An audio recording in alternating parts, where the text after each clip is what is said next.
Hello बच्चों, welcome to my YouTube channel. आज के टॉपिक में हम आपको बहुत ही इम्पोर्टेंट टॉपिक पढ़ाने जा रहे हैं किरचॉफ्स लॉज। करंट इलेक्ट्रिसिटी का जो मेन जो हार्ट है, कोर जो है वो है किरचॉफ्स लॉज। बिना इसको यूज़ किए आप न्यूमेरिकल्स नहीं कर सकते हैं और आगे के जो एप्लीकेशंस हैं वो नहीं समझ सकते हैं। इस पे बेस्ड ही जो आगे के जितना भी टॉपिक है वो सारा किरचॉफ्स लॉ पे ही बेस्ड है। तो बच्चों उसको बहुत ध्यान से समझिएगा, प्लस आप प्रैक्टिस करते रहिएगा, प्लस अपनी बुक से भी पढ़ते रहिएगा किरचॉफ्स लॉ। मैं कोशिश कर रही हूँ कि आपको ये समझ में अच्छे से आ जाए। तो किरचॉफ एक साइंटिस्ट का नाम था जिन्होंने दो रूल्स दिए हैं। वो दो रूल्स जो है मेजरिंग सर्किट, इलेक्ट्रिक सर्किट के लिए है और उनको हम यूज़ करके सर्किट में करंट ड्रॉ कर सकते हैं, करंट निकाल सकते हैं, रेजिस्टेंस निकाल सकते हैं और भी बहुत कुछ निकाल सकते हैं, टोटल ईएमएफ निकाल सकते हैं। लेकिन किरचॉफ्स लॉज को समझने के लिए पहले कुछ डेफिनेशंस हैं, कुछ टर्म्स हैं जो आपको क्लियर होने चाहिए। वो टर्म्स कौन कौन से हैं बच्चों? वो है इलेक्ट्रिक नेटवर्क, जंक्शन, लूप और मेश एंड ब्रांच। तो इलेक्ट्रिक नेटवर्क मतलब है सर्किट, है ना। इलेक्ट्रिक नेटवर्क क्या हो गया? The term electric network is used for a complicated system of electrical conductors. जो हम सर्किट्स बनाते हैं, जब तक हम कंडक्टर्स का यूज नहीं कर रहे हैं तो यूज करने के लिए क्या करना पड़ेगा? उसमें करंट ड्रॉ करनी पड़ेगी और करंट ड्रॉ कराने के लिए उसमें सर्किट जोड़ना पड़ेगा। उसको हम बोलते हैं इलेक्ट्रिकल नेटवर्क। डेफिनेशन आप समझना चाहें तो समझ सकते हैं। The term electric network is used for a complicated system of electrical conductors. Second है जंक्शन। जंक्शन मीन्स क्या होता है बच्चों? जंक्शन मीन्स होता है जहाँ पे कोई चीज मिलती है। आपने उसमें रेलवे ट्रैक में देखा होगा जंक्शंस होते हैं। तो जंक्शन पे जहाँ पे कोई चीज मिल रही है और यहाँ पे हमें क्या मिलना है? हमें यहाँ पे करंट को जंक्शंस मिलाना है। तो करंट कब आएगी? जब दो कंडक्टर्स जो होंगे वो आपस में कंबाइन होंगे। तो junction is any point in an electric circuit where two or more conductors are joint together is a junction. फिर से समझ लीजिए, any point in an electric circuit where two or more conductors are joint together is a junction. Junction means मिलना। तो मिलना क्या होगा? Current मिल रही होगी। करंट कब मिलेगी? जब वहां पे कंडक्टर्स होंगे, क्योंकि करंट कहाँ से फ्लो करती है? करंट कंडक्टर के थ्रू फ्लो करती है। जब कंडक्टर मिल रहे होंगे तो वहां पे क्या होगी? आपकी करंट भी मिल रही होगी। तो इसको याद रखिएगा कि वहां पे क्या होगा? जंक्शंस बनेंगे। फिर आता है लूप और मेश। व्हाट इज लूप और मेश? लूप जहां पे कोई चीज close circuit, any closed conducting path in an electric network is called a loop और mesh. Any closed conducting path in an electric network is called a loop और mesh. फिर से समझ लीजिए, any closed conducting path in an electric network is called loop और mesh. Next क्या है? Branch. Branch क्या हुआ? ए branch is any part of the network that lies between two junctions. A branch is any part of the network that lies between two junctions. ध्यान समझिए, branch is any part of the network that lies between two junctions. अब हम करते हैं कि Kirchhoff's rule क्या है। तो they are two laws of Kirchhoff's, Kirchhoff's first law and Kirchhoff's second law. First law को हम जंक्शन रूल भी बोलते हैं और सेकंड लॉ को हम लूप रूल बोलते हैं। तो पहले हम बता रहे हैं किरचॉफ्स फर्स्ट लॉ, उसके बाद हम लोग सेकंड लॉ के बारे में स्टडी करेंगे। तो किरचॉफ्स फर्स्ट लॉ क्या है बच्चों? That is also known as junction rule and it follow the conservation of charge. Conservation law of charge पढ़ा है आपने। कंजर्वेशन लॉ ऑफ चार्ज क्या कहता है कि charge can not create never, charge can neither create not destroy, it always constant. क्यों charge constant है? Because number of electrons हम बना नहीं सकते, ना ही इनको खत्म कर सकते हैं। और अगर चार्ज कांस्टेंट है इट मीन्स करंट जो है किस पे डिपेंड कर रही थी? चार्ज पे डिपेंड कर रही थी। करंट क्या होता है? Charge per time is known as a current. अगर चार्ज कांस्टेंट है, चार्ज कंजर्वेशन लॉ फॉलो कर रहा है, इट मीन्स फर्स्ट लॉ जो जंक्शन रूल है that also follow the conservation law of charge. According to this rule, in any electric circuit, the algebraic sum of currents at any junction is zero. इसका statement समझ लीजिए बच्चों. In any electric circuit, the algebraic sum of currents at any junction is zero.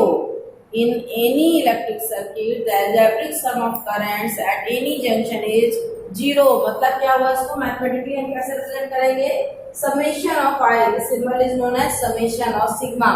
इसका मतलब क्या होता है? Total current जो है सर्किट में वो हम लेंगे, तो summation of current will be zero. इसको और समझने के लिए, अच्छे समझने के लिए देखिए जो फिगर दिया गया है आपको, इस फिगर में जो है हमने 4 करंट्स लिए हैं. इस फिगर में क्या है? 4 करंट्स हैं.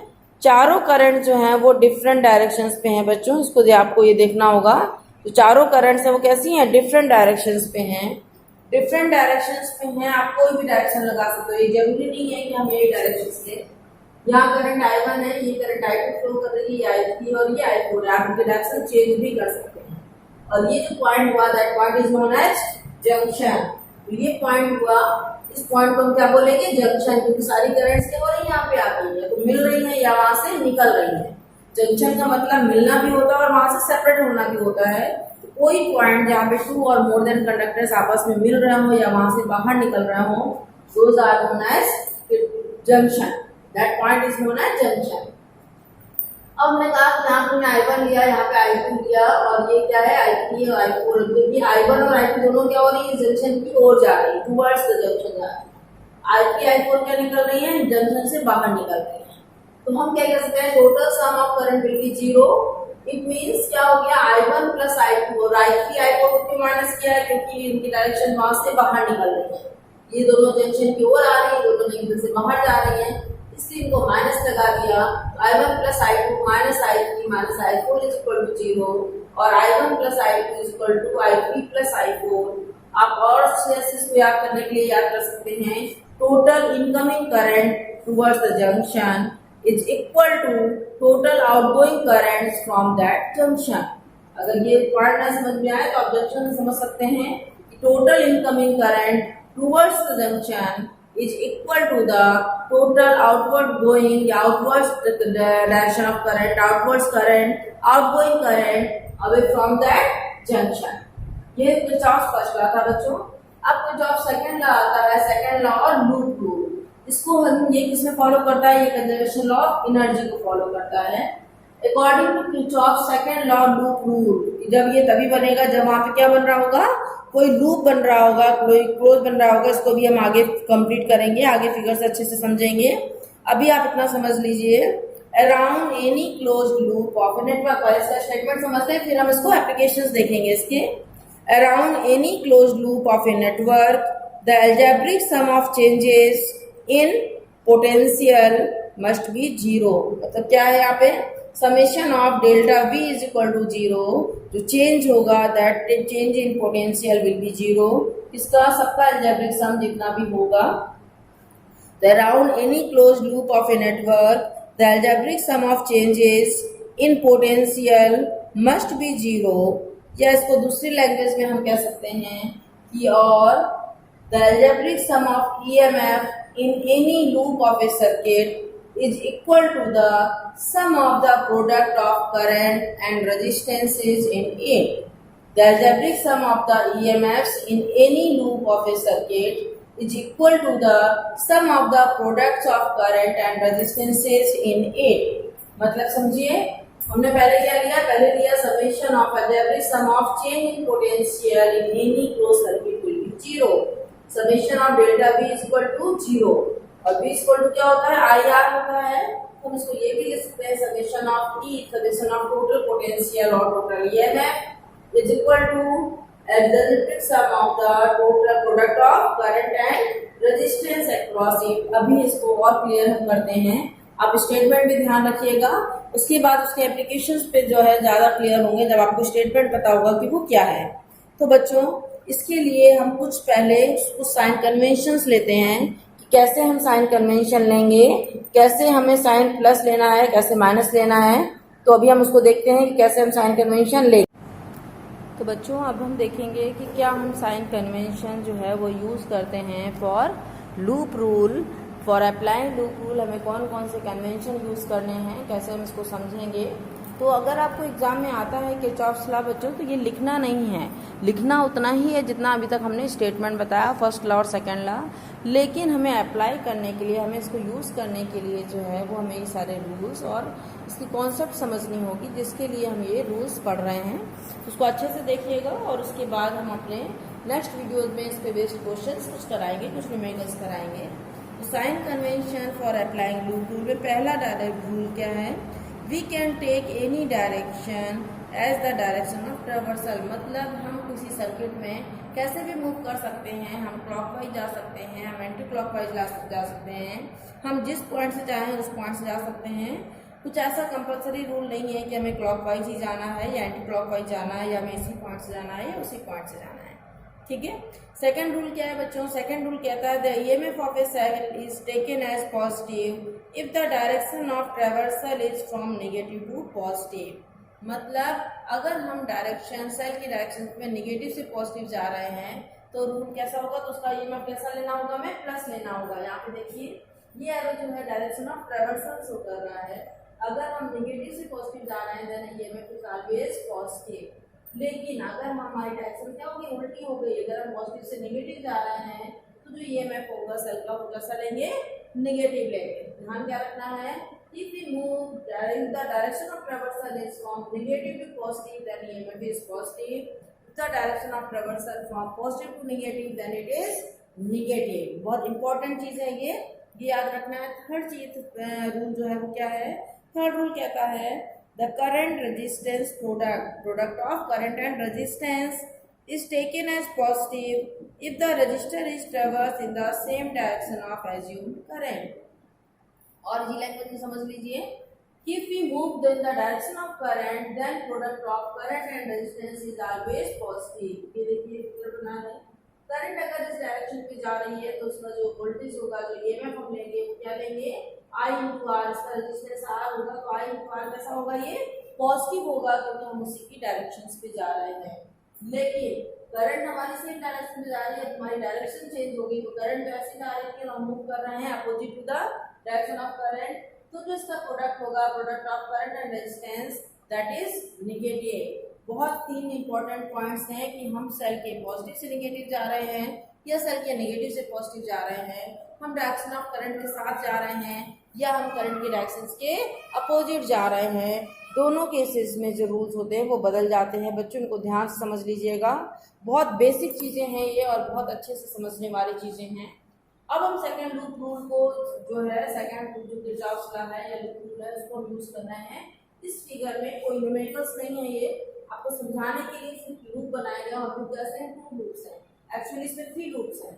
ये देखिए एक लूप ये हो गया, एक लूप ये हो गया और एक अगर हम बीच वाले को खत्म करके ये पूरा लूप ले लें तो ये पूरा लूप हो गया। तो कितने लूप्स हैं, 3 लूप्स हैं। ये फिगर आपको दिया गया है, मतलब दिए गए हैं इसमें सर्किट्स कितने हैं, आप इसको अपने हिसाब से चेंज कर करके इक्वेशंस बना सकते हैं। सबसे पहली चीज याद रखनी है, किरचॉफ्स लॉ जब भी हम सॉल्व करते हैं तो हमको मिनिमम 2 इक्वेशंस, 2 लीनियर इक्वेशंस जैसे आपने मैथ्स पढ़ी होंगी, मिनिमम 2 इक्वेशंस चाहिए ही चाहिए होती हैं। वो 2 से ज़्यादा भी हो सकती हैं लेकिन 2 से कम नहीं होंगी। उन दोनों इक्वेशंस को सॉल्व करके ही हम आगे करंट या रेजिस्टेंस या किसी भी पोटेंशियल की वैल्यू निकालते हैं। तो बच्चों देखो यहाँ पे A B C D F E 2 points हैं। A B C F में जो है वो एक सेल E1 है, एक सेल E2 है, रेजिस्टेंस R1 है, R2 है। C D E F C में जो है वो सेल E2 है, रेजिस्टेंस R2 है, रेजिस्टेंस ये R3 है और करंट है। तो जहाँ पे यहाँ पे फिगर में दी गई करंट, हम करंट दोनों सेलों से ले सकते हैं या करंट हम किसी एक सेल से भी ले सकते हैं। जहाँ पे सेल E1 से करंट I1 ली गई है, सेल E2 से करंट I2 ली गई है और ये दोनों करंट आएंगी तो यहाँ से I1 जा रही है, यहाँ से I2 जा रही है। ये क्या हुआ, ये जंक्शन बन गया। इस जंक्शन पे यहाँ पे करंट I1 मिल रही है, यहाँ पे करंट I2 मिल रही है, तो टोटल करंट कितनी हो जाएगी, I1 प्लस I2। अगर आप चाहते तो हम इस करंट ना लेके I1 की करंट लेते और वो क्या हो जाती है, वो डिवाइड हो जाती दोनों पार्ट में, वो भी कर सकते थे।